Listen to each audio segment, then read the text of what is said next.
Señor por todo lo que se ha hecho hasta este momento. Ahora hago pasar a mi hermano pastor, que es David.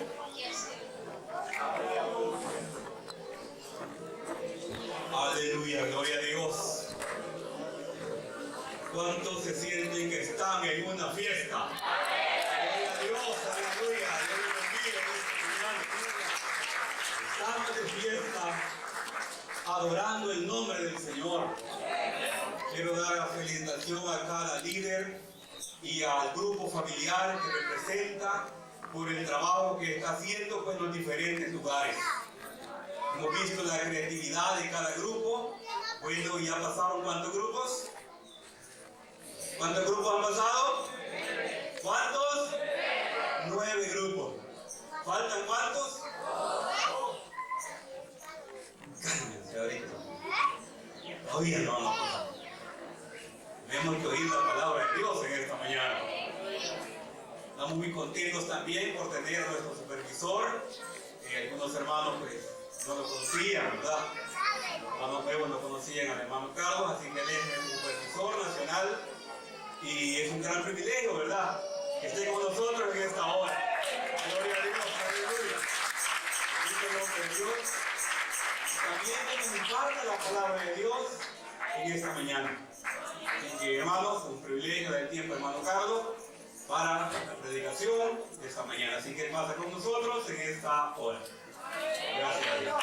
Aleluya.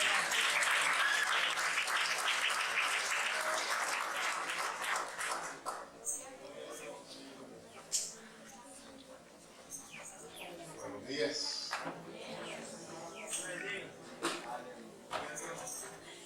Desde este lugar todos ustedes y todas ustedes se ven hermosos y hermosas. Gracias a Dios por eso.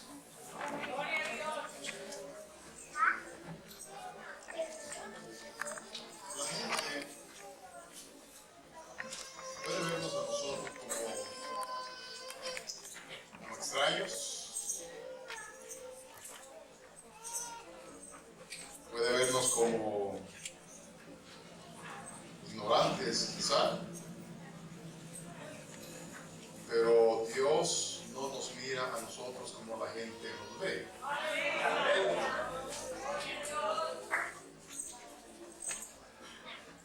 Dios nos mira como real sacerdocio, como pueblo santo. A los varones los mira como héroes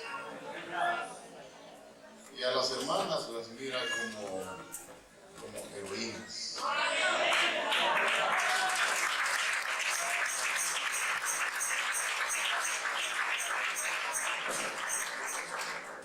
Para mí todos ustedes son héroes y son heroínas en el Señor. Aquí estoy.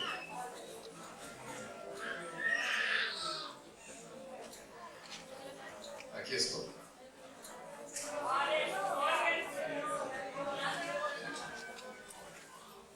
Y el hermano Manuel decía que él estaba agradecido con Dios y que era un privilegio para él y para ustedes el que yo estuviera aquí. Pero el privilegiado soy yo. Para mí es un privilegio estar con ustedes en esta mañana. Y estoy agradecido con el Señor por haber tenido la oportunidad de participar en esta confraternidad de grupos familiares.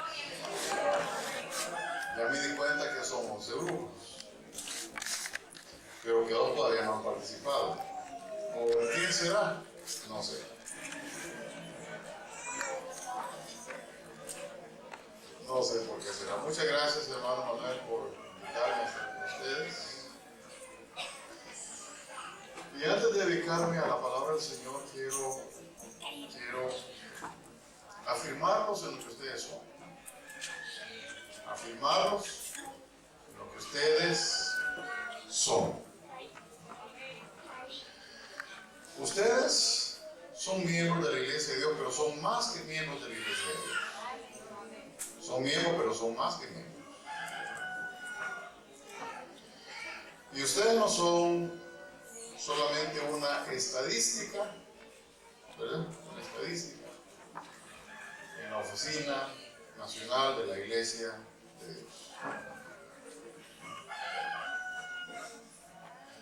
Ustedes son hijos e hijas de Dios.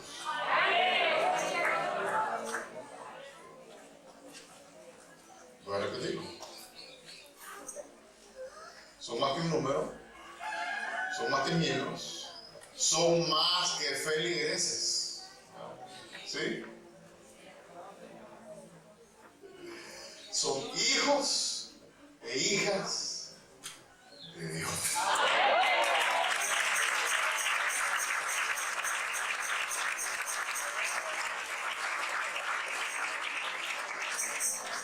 Pero no solo son hijos e hijas de Dios,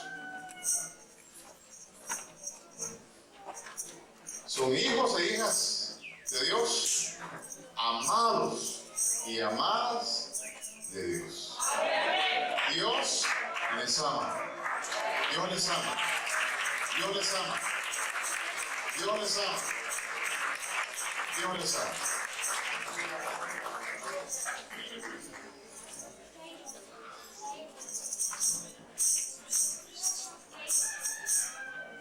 Dios les ama.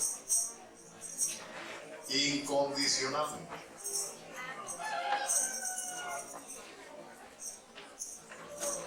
Aunque ustedes fallen, aunque ustedes fracasen, aunque ustedes se equivoquen, Dios les sigue amando. Y los ama tal como son.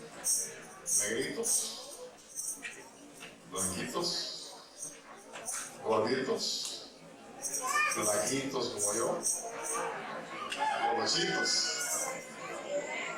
pelos lisos, pelos negros, pelos canosos, hembras, varones.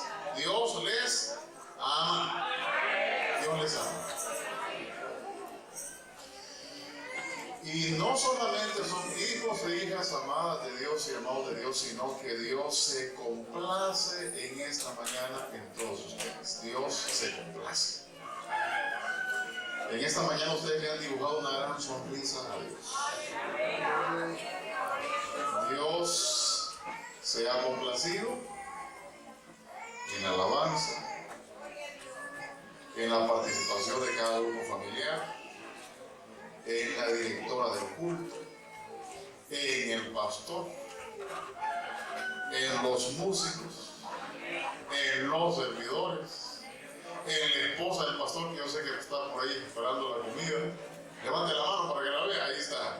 Démosle un aplauso a la esposa del pastor.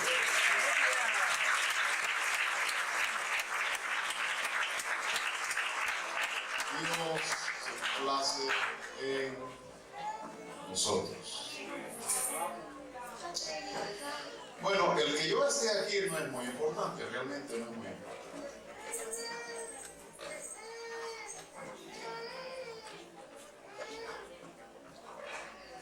Pero sí es importante que el Espíritu de Dios esté entre nosotros. Eso es importante. Y es importante que el Padre y el Hijo están en Él. Y es importante también, al menos para mí, lo que yo he venido a hacer en esta mañana. Y yo no he venido a darles a ustedes un discurso político. Yo no soy político. Platico de vez en cuando con los políticos, pero no soy político. Por cierto, el día de mañana voy a tener una reunión con el ministro del Interior. Voy a estar en su despacho el día de mañana con otros líderes evangélicos. Pero yo no soy político.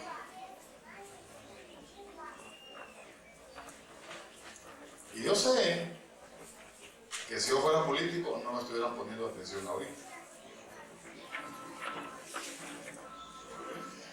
Quizás alguien se atreviera a decir voz de Dios y no de hombres. Pero he venido en esta mañana a compartir con ustedes la palabra del Señor. Espero que eso les alegre. Espero que eso les satisfaga, espero que eso les llene. Porque nada me llena a mí más que la palabra del Señor. Nada me satisface. La Coca-Cola es buena, pero es mejor la palabra del Señor. El churrito es bueno, pero es mejor la palabra del Señor. Los plátanos fritos con pupusas, qué buenas son, pero es mejor la palabra del Señor. ¿Ah? ¿A quién le gustan los platanitos fritos con crema? Es mejor la palabra del Señor.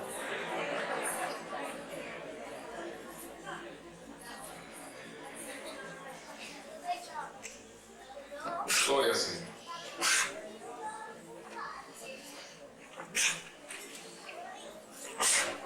Vamos a leer en el Evangelio de Juan.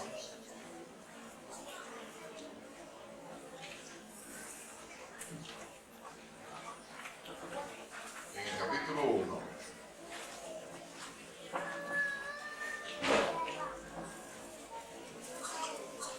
En el verso o en el versículo.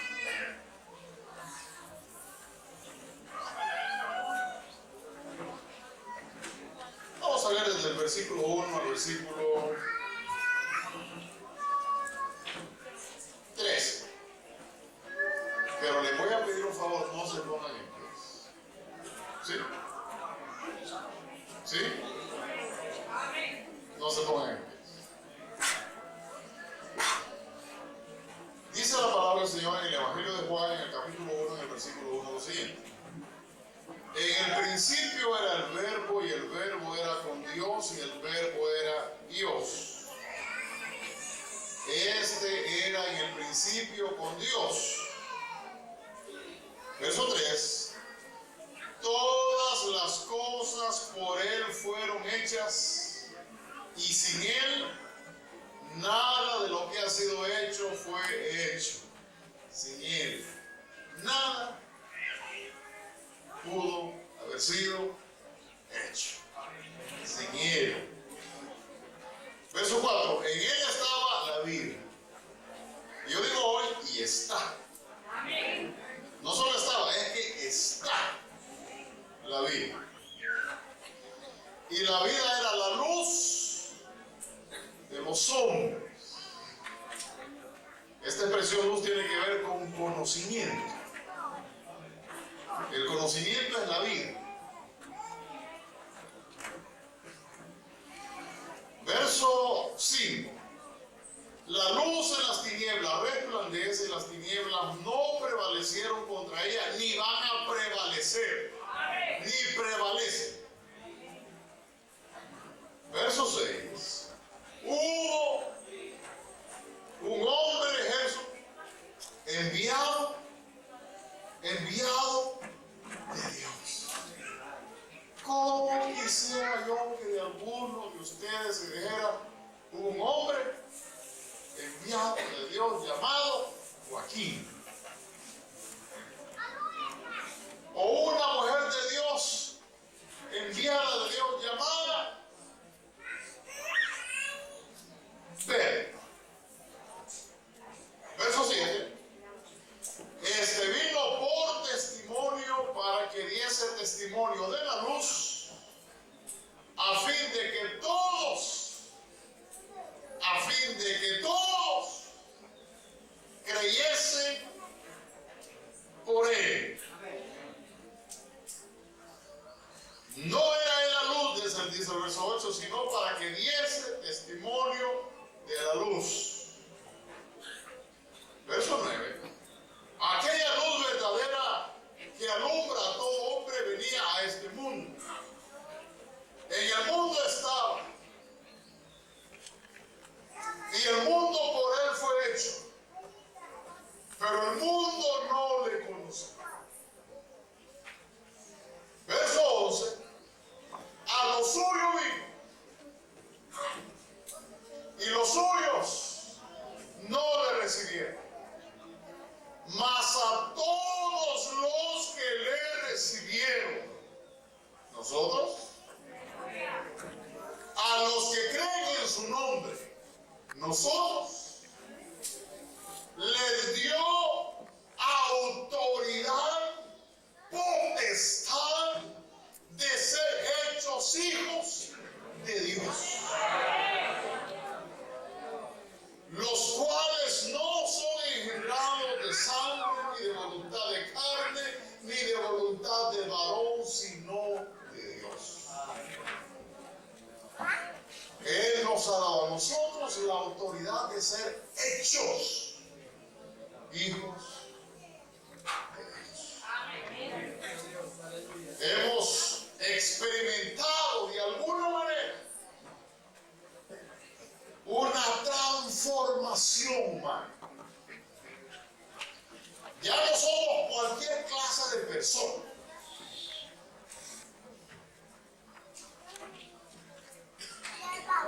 Ya no somos pobrecitos. Ya no somos miserables. Ya no somos la escoria de la sociedad. Ya no somos los últimos, los anónimos. Él nos ha dado la autoridad de ser hechos hijos de Dios.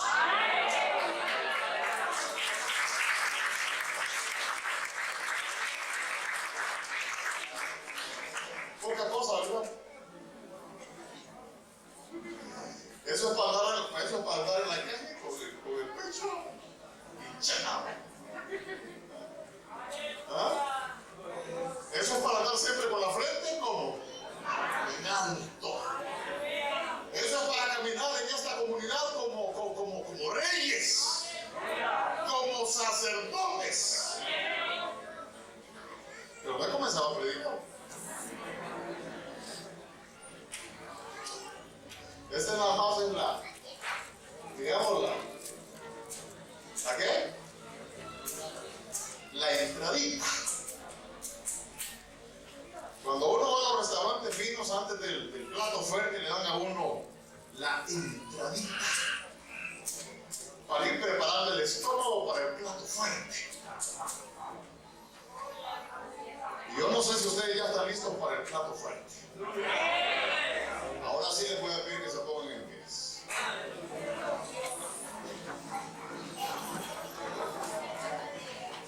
Y vamos a hacer algo más, vamos a hacer dos cosas más.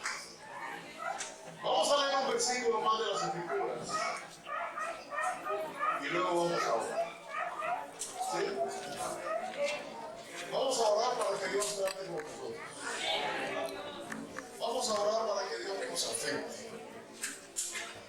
Vamos a orar para que Dios nos acuda. Para que Dios nos transforme. Para que Dios haga algo en nosotros. ¿Sí? ¿Sí? Evangelio de Juan, capítulo 1, verso 11. A lo suyo vino. A los suyos no le recibieron. Mas a todos los que le recibieron, a los que creen en su nombre, les dio potestad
cristianos. Esta es una gran noticia. Esta es una hermosa noticia que nos hace saber a nosotros que ya no somos las mismas personas. Hemos cambiado nuestra manera de ser.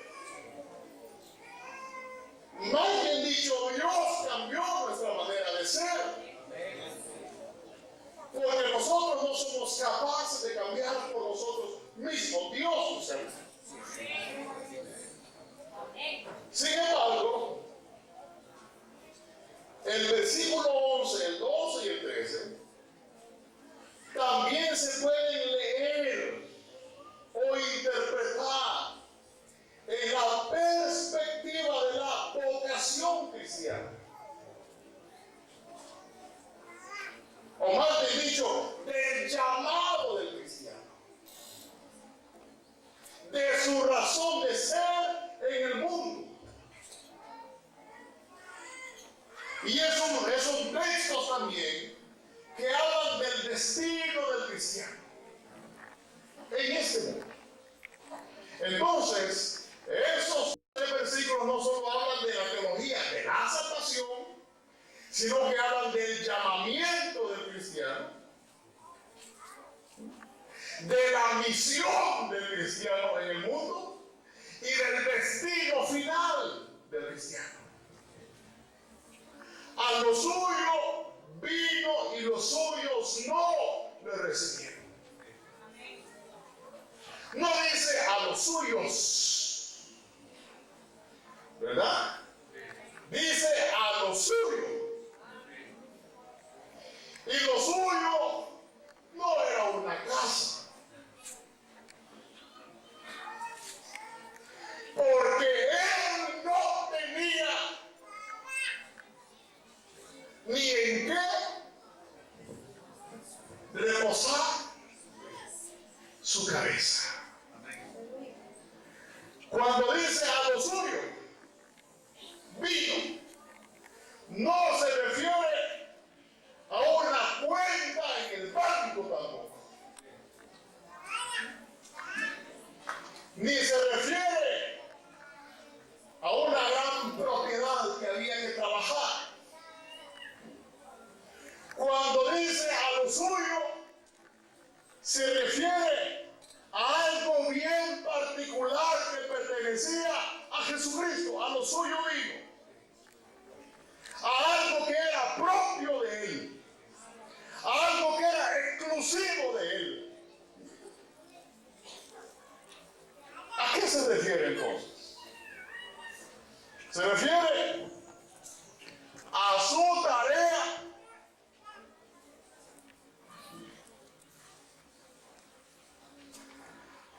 a su negocio, a su asunto fundamental. Así que cuando el Señor vino al mundo, no tenía casa, no tenía dinero, ni siquiera tenía títulos, no tenía un reconocimiento humano, tenía una profesión que era carpintero, pero la dejó.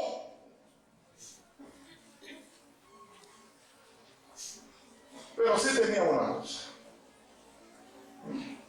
Tenía una tarea que realizar.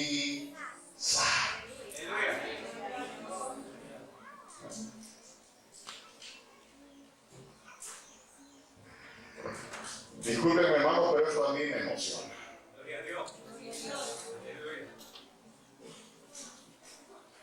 Tenía una tarea que realizar. Y desde que inició su ministerio público, el Señor sabía cuál era esa tarea.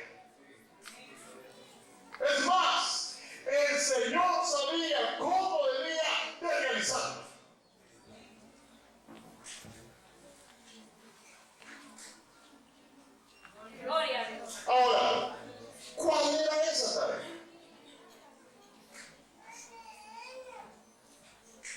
Si le preguntásemos al autor del Evangelio de Juan, él nos dijera, la tarea de Jesucristo era revelar al Padre a los hombres. Si le preguntáramos al autor del Evangelio de Mateo, él nos dijera, la tarea de Jesucristo era darle cumplimiento a la ley de Moisés.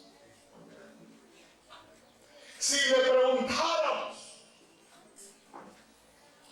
al autor del Evangelio de Marcos, el autor nos dijera que la gran tarea de Jesucristo era proclamar la buena nueva del reino de Dios a los hombres.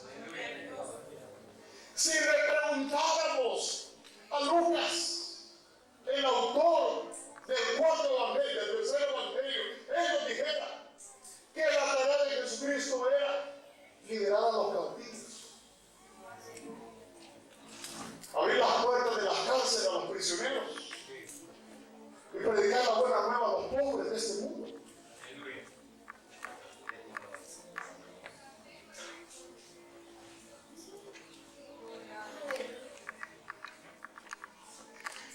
Y si ustedes me preguntaran a mí, sin estar yo, por supuesto, en la categoría de esos cuatro grandes hombres, ¿verdad?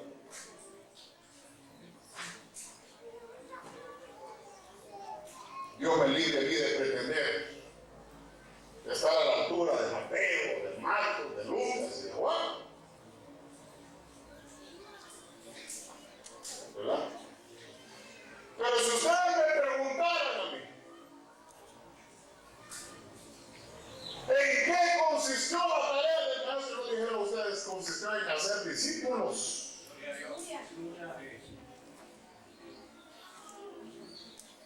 Por cierto, el discipulado es mi vida, mi sueño, mi alegría, mi pasión y algunas veces mi angustia y mi dolor. Así es, hermanos.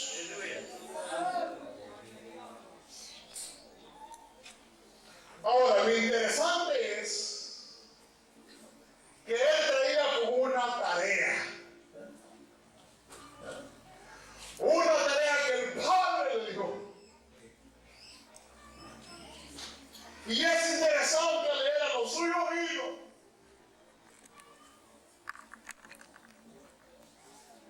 que esa expresión nos sugiere a nosotros que el Señor no se dedicó a otra cosa que no fuera su tarea.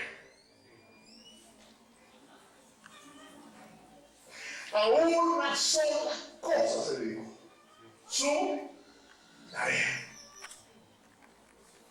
No desperdició su tiempo y sus recursos en otra cosa que no fuera su tarea, su negocio, su asunto.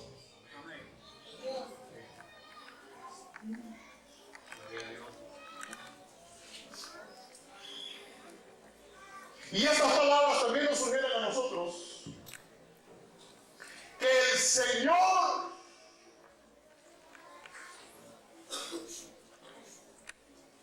tuvo la determinación de dedicarse a la tarea hasta terminarla. A lo suyo vi. ¿Se imaginan ustedes a un Jesucristo dejando la tarea a la mitad?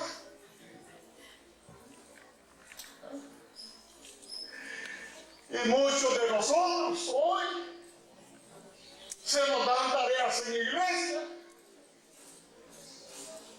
Mejor yo no sé.